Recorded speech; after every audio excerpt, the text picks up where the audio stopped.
Saan nga ba dapat ilagay ang peace lily?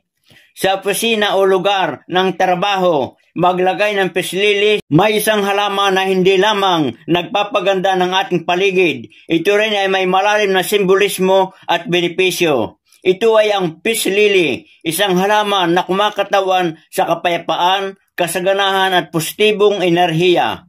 Ang puting bulaklak nito ay sumisimbolo ng kalinisan, harmonya at bagong simula. Madalas itong ginagamit upang magbigay ng kapayapaan sa tahanan at proteksyon laban sa negatibong enerhiya. Sa punsoy, ang peace lily ay tinuturing na isang panghatak ng swerte, lalo na sa aspeto ng negosyo at personal na buhay. Maswerte ba ito sa negosyo? Oo, kabayan. Ang peace lily ay isa sa mga itinuturing na maswerteng halaman sa negosyo.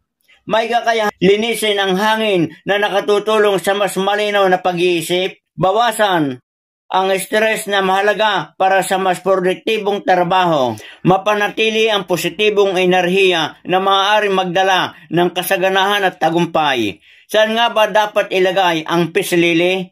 Sa opisina o lugar ng trabaho, maglagay ng peace lily sa career corner upang mapalakas ang focus at creativity. Sa loob ng tahanan, ilagay ito sa living room o bedroom upang mapanatili ang kalmado at positibong vibes. Sa negosyo o store, ilagay ito malapit sa cash register o entrance upang makakit ng swerte at prosperity. Meron bang health benefits ang peace lily? Oo naman, kabayan. Ito ay natural air purifier. May kakayahan itong tanggalin ang toxin tulad ng formaldehyde at benzene sa hangin.